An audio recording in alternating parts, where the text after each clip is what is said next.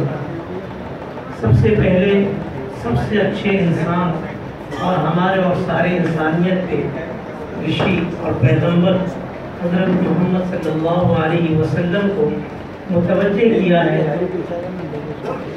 कि आपको हमने इस हाल में पैदा किया था कि जब आप यतीम थे, बेकस थे, मजबूर थे, लेकिन हमने आपको वो चीज़ें दी जिससे आप खुश हो गए, यानी आपको मानने वाली एक जमात और दुनिया की ताकत और सल्तनत। फिर उसके बाद में आगे ये पैगाम दिया है कि आपको हमने इस हाल में पाया था कि जब आपका साथ देने वाला कोई नहीं था, हमने आपके साथ लोगों को जोड़ दिया। आप कमज़ोर थे, बेकस थे, हमने आपको गनी और मालदार बना दिया। अब आप के पास में मजबूर भी आएंगे, यतीम भी आएंगे, बेकस लाचार भी आएंगे। लिहाजा यतीम को मत झड़कना, बेकस को मत झड़कना और तुम्हारे रब ने जो नेमत तुमको दी है उस नेमत का इजहार करना, उस नेमत की कदरदानी करना, ये पैगाम इन आयतों में है। और ये मुनासिबत है हमारे इस प्रोग्राम की कि यहाँ पर यतीम, बेकस, मजबूर और कमज़ोरों की इआनत की जाएगी। अल्लाह हम सब को कुरान के इस अबदी पैगाम को जो किसी मुसलमान के लिए नहीं बल्कि सारे इंसानों के लिए है, समझने की, अमल करने की तौफीक अता फरमाए। उसके बाद सभी सम्मान महाराष्ट्र राज्य अल्पसंख्यक आयोग के अध्यक्ष माननीय मोहम्मद हुसैन साहब के खान साहब के जो है हाथों सबका सम्मानित किया जाएगा। लेकिन अध्यक्ष के नाते पहला अध्यक्ष गांव की तरफ से, भंडारी गांव की तरफ से ये स्वागत हो रहा है।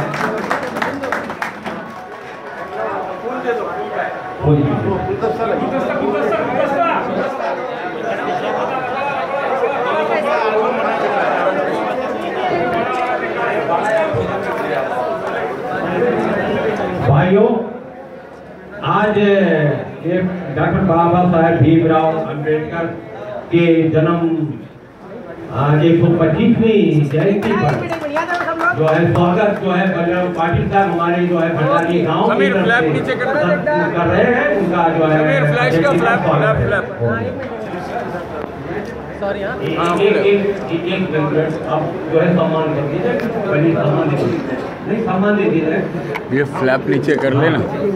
अब मैं एक मिनट फ्लैप थोड़ा नीचे कर ले। अनुरोध करूंगा माननीय अध्यक्ष जी से कि हमारे इस इलाके के क्षेत्र के हाँ उठा लेना, उठा लेना। आपको देना है, आपको मैं बोल रहा हूँ जल्दी न कीजिए, नहीं ऐसे ही देना। ये बाबा साहब अम्बेडकर की लिखी हुई संविधान की किताब है। आज हम जो है बाबा साहब की 125वीं जयंती पर ये संविधान की प्रति भेंट कर रहे हैं और पहला सम्मान जो है माननीय अध्यक्ष जी की तरफ से वो भी ले लो। मोमेंटो मोमेंटो यार, सचिन पाटिल साहब के नाम पर मोमेंटो लिखा हुआ रखा है। हम ये खास बात है, फूलों के हार के साथ बाबा साहेब का संविधान, भारत का संविधान, जनता का संविधान हम जो है भेंट कर रहे हैं। एक नई रवायत संविधान पर अपनी आस्था व्यक्त करते हुए ये जो है सचिन पाटिल साहब का नाम लिखा है। हाँ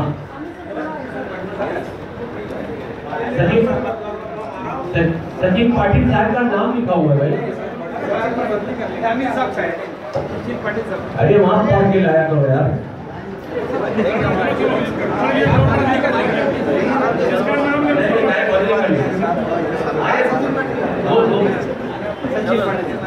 सचिन पाटिल साहब को ये स्मृति चिन्ह जो है फाउंडेशन की तरफ से फाउंडेशन की तरफ से बाबा साहब अम्बेडकर सम्मान दिया जा रहा है। माननीय अध्यक्ष राज्य अल्पसंख्यक आयोग के हाथ और शाल भी पहना दीजिए और शाल भी दीजिए। हाँ शाल सभी भाई को सभी भाई साथ दीजिए।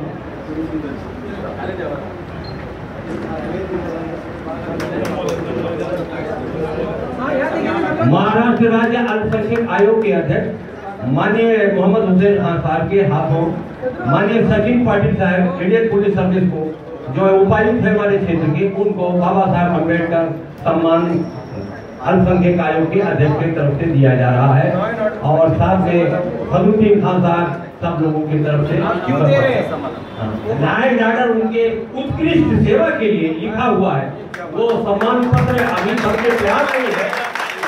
उनसे अनुरोध करते हैं कि भारतीय संविधान आपके हाथ में है, उसके हिसाब से जनता की सेवा करते हुए आपको ये जो है वो सेवाओं को देखते हुए आपको कोई सम्मान दिया जाएगा।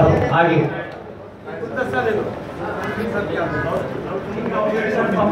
सम्मानित कर रहे हैं। जय हिंद।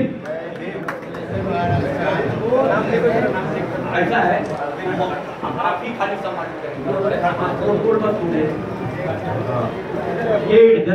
हमारे जो है डायघर पुलिस स्टेशन के वरिष्ठ पुलिस निरीक्षक केडी काटकर साहब को महाराष्ट्र राज्य अल्पसंख्यक आयोग के अध्यक्ष माननीय मोहम्मद हुसैन खान साहब भारत का संविधान और जो है स्मृति चिन्ह और सह्याद्री फाउंडेशन के तरफ से भारत रत्न बाबा साहेब भीमराव अम्बेडकर सम्मान से निवाज रहे हैं।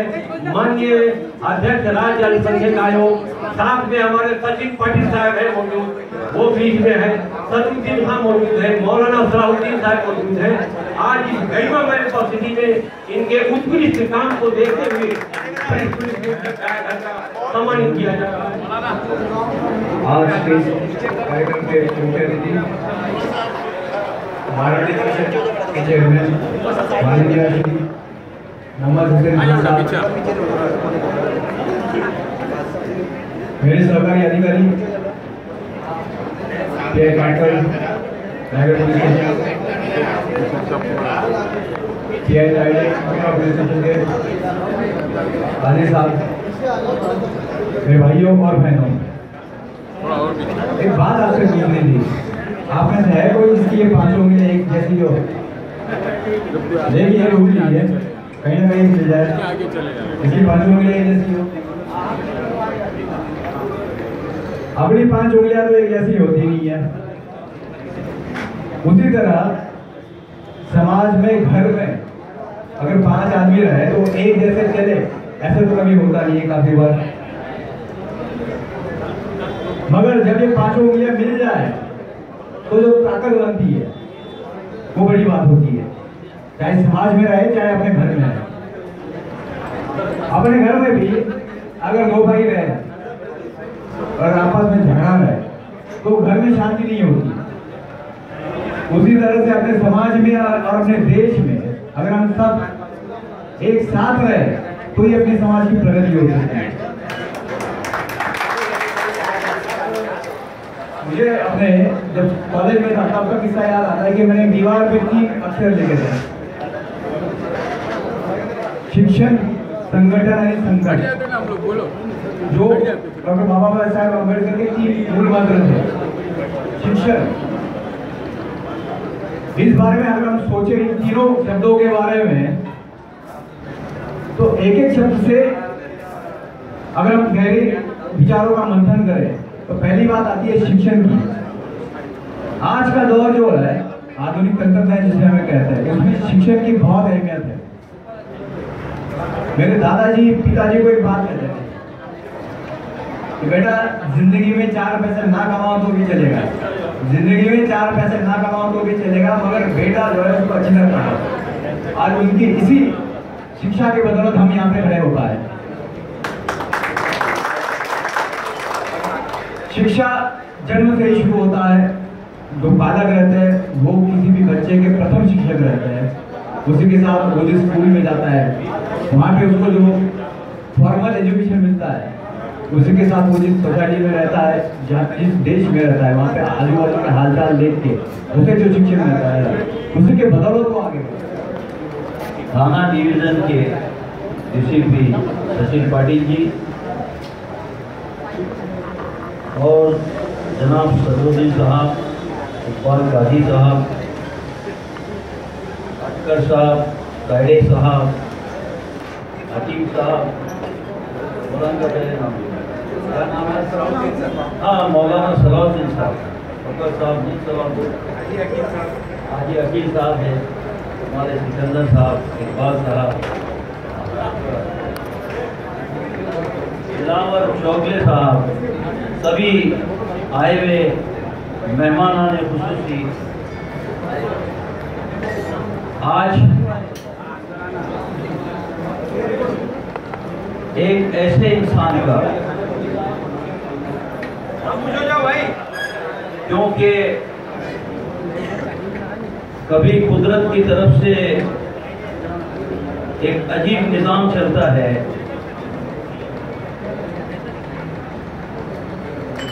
कि एक ऐसा इंसान जिसकी 125वीं सालगिरह हम मना रहे हैं,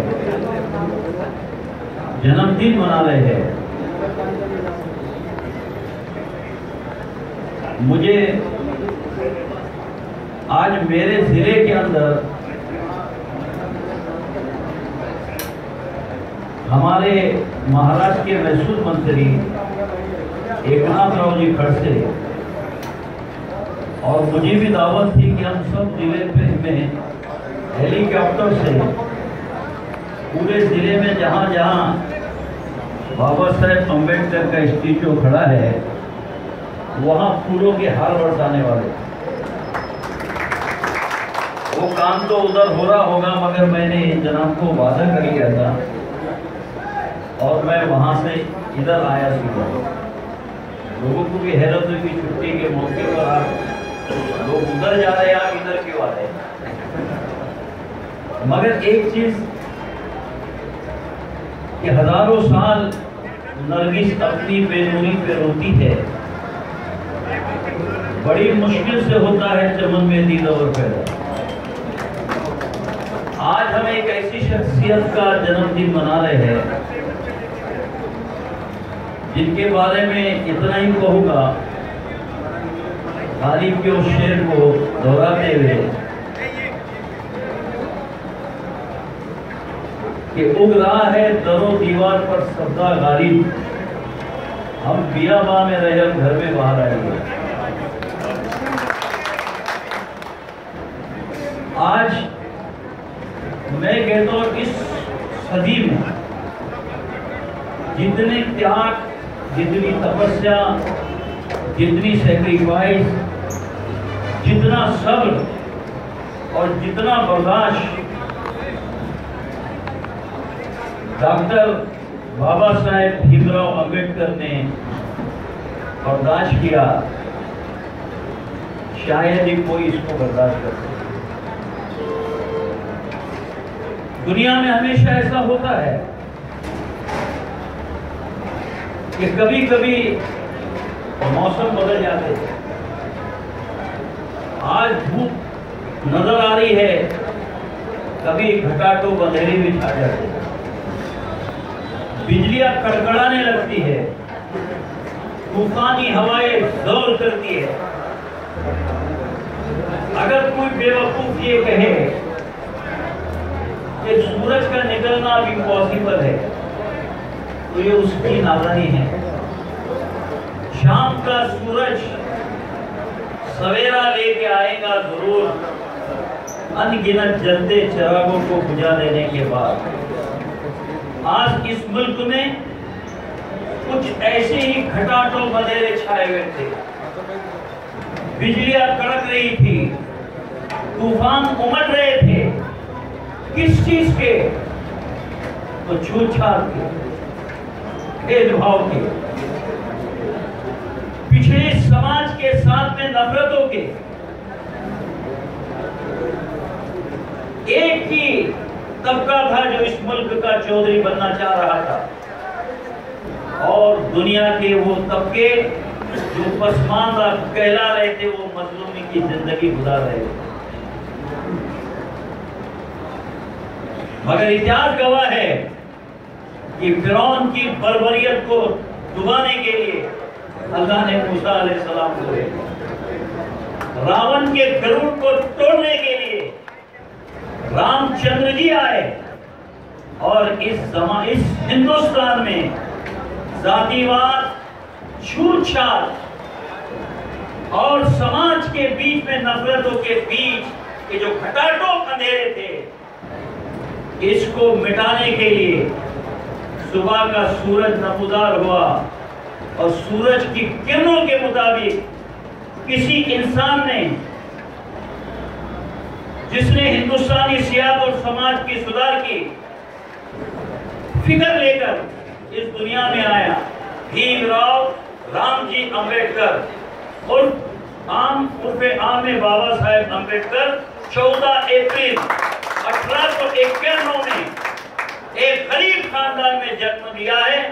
और ये सूरज की किरण ने पूरे हिंदुस्तान में जातिवाद का, समाजवाद का, छूतछात का, और आज जो हम सब आजादी के साथ सर उठा के जी रहे, जो आज तक पिछले जमाने में गुलामी की जंजीरों में जकड़े हुए थे, ये सब का भ्रम तोड़कर अगर किसी इंसान ने सही जीने का ही मुल्क की आजादी में सिखलाया, तो वो एक ही हस्ती है, और वो है बाबा साहेब अम्बेडकर।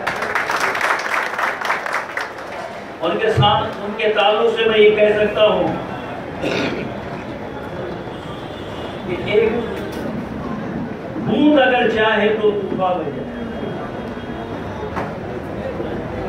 एक फूल अगर चाहे गुलिस्ता बन जाए, और एक खून के कतरे में है तासीर इतनी कि कौम की तारीफ का उन्वा बन जाए,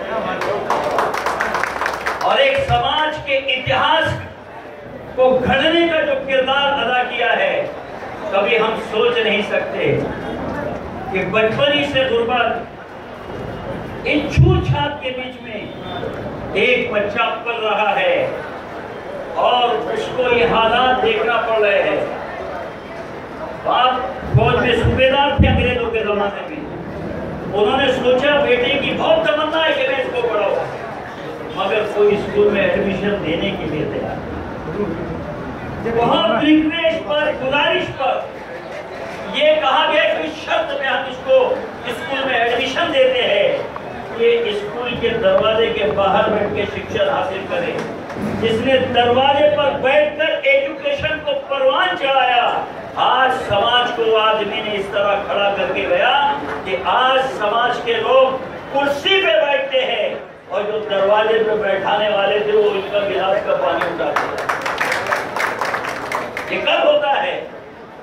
ये तालीम से, संघर्ष से और आशावाद से, निराशा से नहीं, उम्मीदों की किरण बांधने से और शिक्षण से और समाज को संगठित करने से और संघर्ष करने से इस नतीजे में कौम उठती है।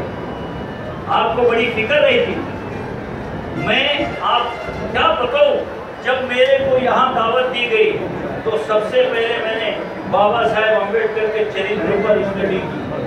तो मैं आपको बताता हूँ कि ऐसी दास्तान मैंने पढ़ी है कि खुद मेरी आंखों में आंसू आए।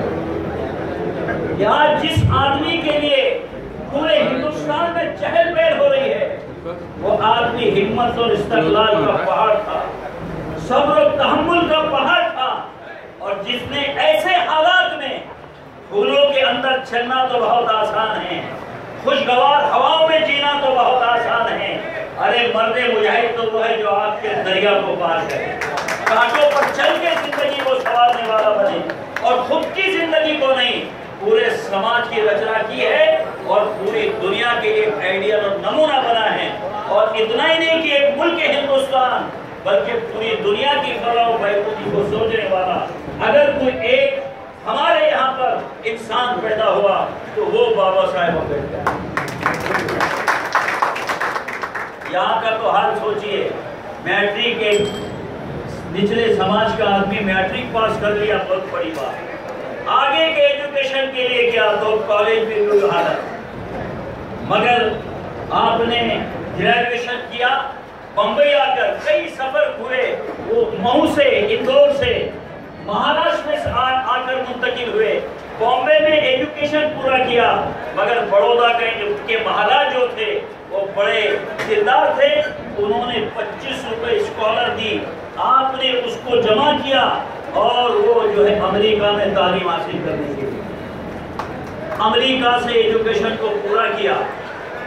उसके बाद में लंदन गए, वहां से बैरिस्टर बनकर आए। लंदन का एक वाकया आपको मैं सुनाता हूँ कि शौक कितना था, दिलो दिमाग पर एक ही धुन थी कि सब तालीम हासिल करूंगा, एजुकेशन हासिल करूंगा और समाज को उस सतह पे पहुंचाऊंगा कि दुनिया देखती रह जाए। क्या हुआ वहां पर, उन्होंने कहा कि अंग्रेज लॉर्ड ने एक पुस्तक लिखी थी, उसमें उसने ये लिखा था कि हमने हिंदुस्तान में समाजों का विभाजन कैसे किया। दुख की बात है कि बाबा साहेब अम्बेडकर को संस्कृत पढ़ने का भी बड़ा शौक था, मगर हिंदुस्तान में किसी ने संस्कृत पढ़ने नहीं दिया। इतना अछूत-छात का जमाना था, आपने जर्मन जाकर संस्कृत पढ़े, आप फारसी की भी एक अच्छे प्रोफेसर थे, आपने फारसी को हासिल किया और जर्मन जाके संस्कृत हासिल की। आपने देखा कि घूमते घूमते लंदन में वो किताब, वो पुस्तक पर नजर पड़ी, अरे जिसकी तलाश जो है मिल गई, पुस्तक खरीदा, जेब से पैसे दिए, पढ़ते पढ़ते भूख लगी, होटल में गए, होटल में जाके पानी पिया, बहरे में कुछ खाना रखा, तो फिर ख्याल आया कि अरे मैंने तो अपने खाने के पैसे किताब में दे दिए। तो बताते हैं कि 3 दिन तक बाबा साहेब अम्बेडकर ने सिर्फ पानी पीकर वक्त गुजारा, मगर वो किताब को उन्होंने अहमियत दी। आप भूख प्यास मिट सकती है, मगर आदमी एजुकेशन हासिल करे। इस कंपटीशन के जमाने में उनसे आगे बढ़े जो दावा करते हैं, अपनी तमाम चौधराहट का सबसे उठकर उन्होंने मेहनत की और सबसे पहले समाज की रचना की। इंग्लैंड के अंदर जब यहाँ के सारी इन चीजों से मायूस हो गए, तो फिर अक्टूबर 1956, 14 अक्टूबर 1956 को नागपुर में एक बहुत बड़ा जलसा हुआ। लाखों लोग हिंदुस्तान से आए और आपने वहां पर अपने धर्म को इख्तियार किया और फौरन मजहब से कन्वर्ट किया। ये एक उनका किरदार कि नहीं, इंसानियत चाहिए, मानवता चाहिए, मुल्क को तरक्की के नारे लगाने वालों, मुल्क से नफरतों के बीच हटाने चाहिए, मन के जो है मन के अंदर जो नफरतें भरी है उसको दूर करना चाहिए। भाईचारे के साथ, प्रेम के साथ, मानवता के साथ जिंदगी गुजारोगे तो ये देश महासत्ता बनेगा। और अगर इस देश में पिछड़े हुए समाज को निगलेक्ट किया गया और उनसे नफरतें की गई तो याद रखो कि पिछड़ा हुआ समाज अगर देश के अंदर इसी तरह जिंदगी गुजारता रहा तो देश महासत्ता नहीं बन सकता। कोई ताज्जुब करे कि जिस बच्चे को स्कूल में बाहर के दरवाजे पर बैठ के एजुकेशन हासिल करने का परमिशन मिला, मगर उसके बहादुरी ने, उनके सब्र ने, उनके अज़ाइम ने, उनकी हिम्मत ने, उनके हौसले ने उनको उस मकाम पे पहुंचाया कि देशवासियों ने कहा कि मुल्क की घटना बाबा साहेब अम्बेडकर के सिवा कोई लिख नहीं सकता। जब मुल्क डिवाइड हुआ, वज़ीर कानून इस देश के सबसे पहले बाबा साहेब अम्बेडकर बने, जिन्होंने कानून के जरिए तमाम तरह फैसले किए। वकालत में बैरिस्टर बने, गरीबी का हाल था, क्या बताओ, आज कोई नहीं कर सकता। आप खुद लिखते हैं, आपकी इस किताब के अंदर आपने लिखा है कि जब मेरी बच्ची बीमार हुई तो मेरे घर में खाने के लिए भी कुछ, जरा खामोश बैठिए भाई। चरित्र आइडियल है, चरित्र नमूना है, और जो चीज बाबा साहब अम्बेडकर पेश करके गए, अगर उनकी फिक्रों को आगे नहीं बढ़ाया, उनके हौसलों को आगे नहीं बढ़ाया और उनको उनकी प्रेरणा नहीं दी तो मैं कहता फिर सब कुछ बेकार है। कहा मेरी बच्ची बीमार, मैंने मेरी बीवी की तरफ नजर की, वो भी बहुत ही शरीफ थी, हिम्मत वाली थी, उन्हें अपना सदरा फाड़ा और मेरी बच्ची बीमारी में मरी, उसमें लपेट के मैंने उसको दफन किया है, मगर हिम्मत नहीं हारी। हालात आते हैं, बैरिस्टर होने के बाद मुल्क में छूत-छात का आदत था कि बॉम्बे हाई कोर्ट के अंदर आप दिन भर जाते कि रोजी मिल जाएगी, मगर ये हालत थी कि आपको कोई क्लाइंट आपके पास नहीं आता था, इतना मामला बिगाड़ के रखा। एक केस आई जिसमें एक आदमी को सेशन में फांसी की सजा हुई। केस इतनी बोगस थी कि कुछ भी करते तो वो फांसी से ना बचता। तो आखिर वकीलों ने बड़े बड़े मजाकन कहा, जा भाई वो फला झोपड़े में एक जो है भीमराव अंबेडकर रहते हैं, उनके पास जा, हो सकता है वो तुम्हें केस लड़ ले, क्योंकि आज तक उनको कोई केस नहीं मिली। अब एक चैलेंज था, चैलेंज आज तक कोई क्लेम नहीं आया तो एक फांसी की सजा का आया, वो भी ऐसा केस कि जिसमें कोई दम नहीं। आपने हिम्मत नहीं आ रही, क्यों कि मौजे गम सर उठा नहीं सकती, बेबसी पास आ नहीं सकती, और जिस पे अल्लाह की नवाजिश हो उसको दुनिया मिटा नहीं सकती। और इसका चलो अल्लाह भरोसे केस ले लो। रात दिन पढ़ते रहे, बैरिस्टरी यहाँ से नहीं हासिल की थी, लंदन से हासिल करके आई थी, और जब केस लड़े तो मजाक के तौर पे उठारे वकील वो अदालत में आके बैठते थे कि क्या करते हैं। और क्या हुआ, अदालत देखते ही कि देखते रह गई कि वो केस के अंदर बाबा साहेब अम्बेडकर को फतेह और जीत हासिल हुई, और वहां से उनकी जिंदगी का और जीत के कगार पे वो गए। तो ये बहुत बड़ा उनका सबसे बड़ी जद्दोजहद थी, कोशिश थी कि आज समाज जो है और हम आप भी जो है इस हिंदुस्तान के संविधान में सर उठा के चल रहे हैं। और अगर बाबा साहेब अम्बेडकर न होते तो संविधान का और कुछ और कोई नक्शा होता, मगर उन्होंने सब समाज के विकास, सब समाज की भलाई को सामने रखकर अपना संविधान लिखा है। मैं मुबारकबाद देता हूँ, और उसी के साथ 2-3 कोट इस किताब में मैंने करा, क्योंकि हुबेहूब मैं सुनाना चाहता हूँ, इसलिए मैं आपके सामने बताता हूँ।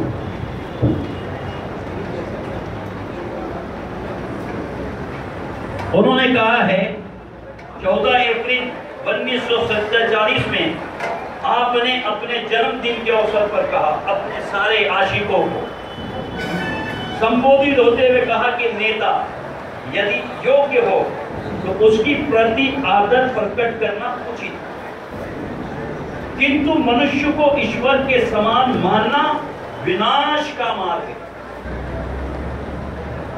ये डॉक्टर अंबेडकर साहब की जीवन और मिशन की किताब लिखी है एक ने, और उसमें कहा कि मानना विनाश का मार्ग है, इससे नेता के साथ साथ भक्तों का भी पतन होता है।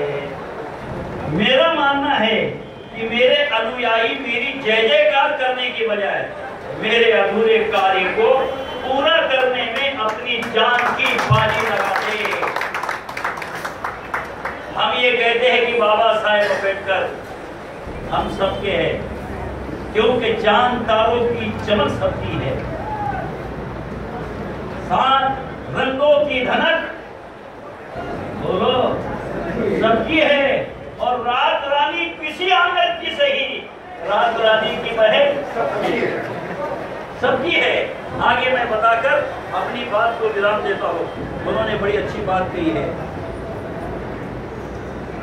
यदि कोई तुम्हें अपने महल में बुलाता है तो तुम बड़ी खुशी से जा सकते हो, किंतु अपनी झोपड़ी में आग लगाकर मत जाओ। किसी दिन राजा से तुम्हारा झगड़ा हो गया और उसने तुम्हें अपमानित करके अपनी महल से निकाल दिया, तो कहाँ रहोगे? तुम बिकना चाहते हो तो बिक जाओ, किंतु अपने संगठन को बर्बाद मत करना। मुझे अन्य लोगों से खतरा है कि विद्यार्थियों किसे कहा कि विद्यार्थियों का कर्तव्य है कि वो शिक्षा प्राप्त करे, गलती करने की बजाय अपने गांव और मोहल्ले की सेवा करे, जिससे अशिष्ट से होने वाले शोषण व अत्याचारों को रोका जा सकता है। समाज की उन्नति ही अपनी उन्नति है। आज तंबू के बीच बम्बू के समान मेरी स्थिति है, मेरा स्वास्थ्य ठीक नहीं रहता, न जाने कब आपके बीच से चला जाऊं, कोई पता नहीं। मुझे कोई ऐसा नौजवान नजर नहीं आता जो मेरे बाद इन करोड़ों दिनहीन इंसानों की सच्चे दिल से रक्षा करता रहे। अब मैं सोचता हूँ कि मेरे इतना शिक्षित होते हुए भी झूठा बर्तन साफ करने वाला ब्राह्मण नौकरी भी मुझे अछूत समझता है, नौकरी में मुझे अछूत समझता है। मेरे मरने के बाद मेरे करोड़ों शोषित भाइयों का क्या होगा? मैं अंत में यही कहना चाहता हूँ कि शिक्षित बनो, संगठित बनो, आशावादी बनो, उम्मीद ही उम्मीद रखना, मायूस मत होना, हिम्मत मत हारना और अपने अधिकारों के लिए संघर्ष करो। और बस किसी आपकी उन्नति और भलाई है, ये आपका कहना था। समाज के लिए उड़कर गए हैं और आज समाज के लिए वो कर गए हैं कि पूरा समाज भेदभाव और नफरत को अगर किसी ने खत्म किया और छूत छात को किसी ने खत्म किया तो वो सिर्फ एक ही हस्ती है, बाबा साहेब अम्बेडकर। और आज हम उनकी जन्मदिन को मना रहे हैं। उसी के साथ हम कहते हैं उनके विचारों की प्रेरणा हम लेकर चले और जो मिशन वो अधूरा छोड़ के गए वो पूरा करने की मेहनत करे। यही बाबा साहेब अम्बेडकर के असल जन्म की तिथि है और यही उनका जन्मदिन मनाना है। और अगर आपके अंदर वो बातें नहीं हैं, वो सब्र नहीं है, संघर्ष से मुराद ये नहीं कि लड़ते रहो सड़कों पे उतर जाओ, संघर्ष से मुराद ये है अपने हक के लिए बिल्कुल आप जद्दोजहद कर सकते हैं, कोशिश कर सकते हैं। ये उनका संदेश था, ये उनका पैगाम था जो मैंने आपके पास बयान किया। इतना कहकर मैं अपनी बात खत्म करता हूँ। जय हिंद, जय मां।